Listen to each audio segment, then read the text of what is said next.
com um pássaro rochoso no ar.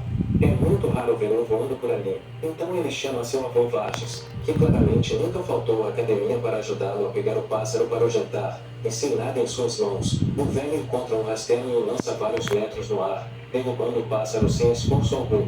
Enquanto o pássaro cai de um penhasco, Percival não está disposto a deixar aquela carne escapar tão facilmente de suas mãos, então ele salta do penhasco, e agarra o pássaro e depois se prende em uma pedra bem a tempo de evitar de cair para a morte.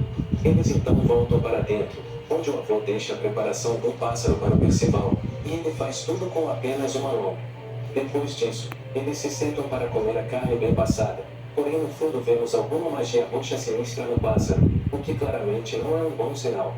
Depois de terminar de comer, eles saem para um duelo leve no qual, sem nenhuma surpresa, o avô derrota seu neto sem nenhum grande esforço. No entanto, dessa vez Percival se orgulha de saber que lutou muito bem contra ele. O avô então vai lavar a louça enquanto Percival ainda está comemorando.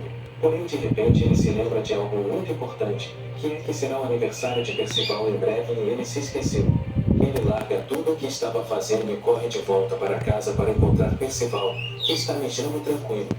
Ele diz que amanhã será seu aniversário, porém Percival não parece muito interessado nisso, e até se esqueceu quantos anos ele tinha antes dessa conversa.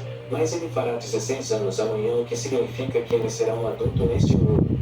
Ele está muito animado porque acha que isso significa que finalmente poderá beber um pouco de cerveja, mas enquanto não tiver idade suficiente para pagar impostos e ingressar no exército, ele ainda é muito jovem para o álcool.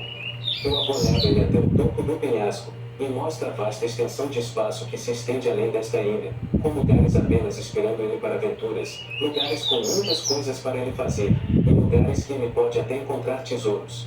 No entanto, Percival realmente não se importa com nada disso, e apenas deseja continuar sua rotina diária aqui com seu avô nesta ilha.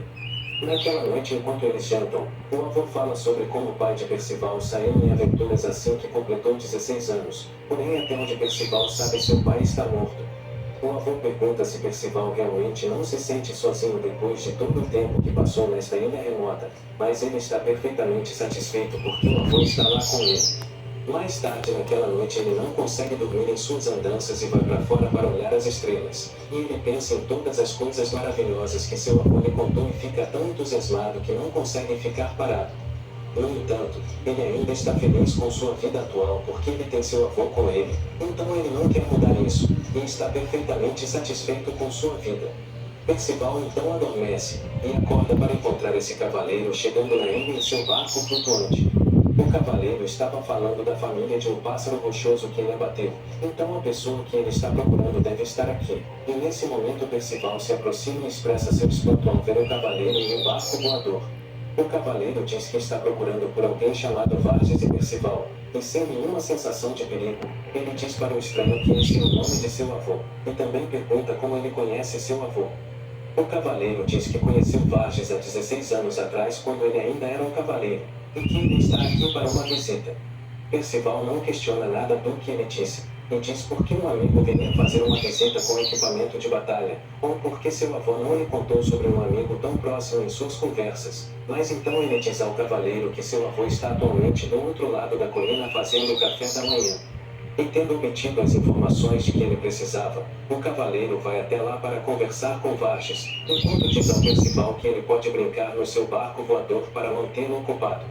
Percival fica entusiasmado no início, e está se divertindo bastante no barco, mas então ele lentamente percebe que tudo o que aconteceu foi uma loucura, e que ele basicamente disse um estranho em uma armadura com uma espada onde seu avô está, e ele finalmente percebe que pode ter acabado de ferrar com tudo. Então ele corre para ajudar seu avô. Enquanto isso, do outro lado da montanha, Vargas estava ocupado cortando algumas cenouras para o café da manhã quando o cavaleiro se aproxima dele, e diz que ele está usando a espada que usou como um cavaleiro sagrado para cortar vegetais agora. Vargas reconhece a voz, e sabe que o cavaleiro não é do tipo que passa os primeiros 5 minutos de uma luta conversando, então ele imediatamente usa sua espada para bloquear o ataque, mas ele é jogado de volta para sua casa. Ele permanece em grande parte ileso, então ele salta e avança para contra-atacar o cavaleiro. Suas espadas se chocam, porém Vargas é incapaz de romper a defesa do cavaleiro, e uma vez criada uma abertura, o cavaleiro usa seu poder para fazer Vargas parecer como Ace, e destruir sua casa para fazer um bom trabalho. Percival chegou um pouco tarde demais, e acabou de testemunhar seu avô sendo machucado. Então ele grita para o cavaleiro parar.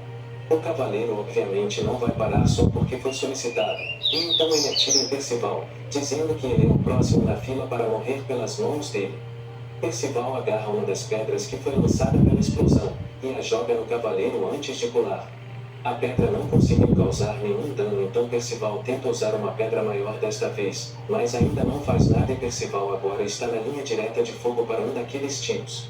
O avô aparece por trás dele e impede o cavaleiro de atirar em Percival, e ele então grita para ele fugir, enquanto ainda tem chance. No entanto, Percival não quer deixar seu amado avô para morrer ali. No entanto, o cavaleiro não tem intenção de deixar nenhum deles sair daqui vivo. Então, depois dele dizer isso, ele abre vários buracos em Varges em um instante, e então acerta Percival com uma explosão que praticamente é vista a quilômetros.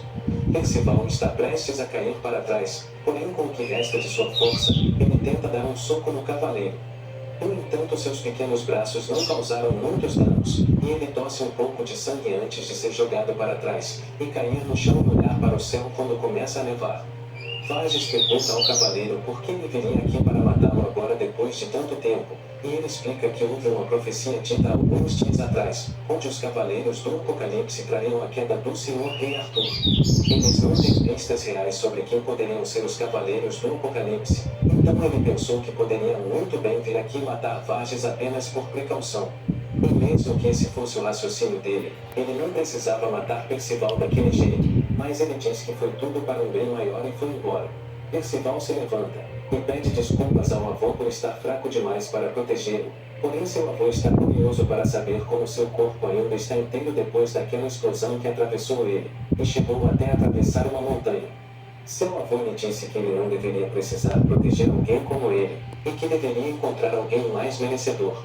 Percival acredita que isso deve ser um castigo divino por ele mentir sobre estar satisfeito em ficar na ilha para sempre, e não querer se aventurar no mundo mais para acalmá-lo.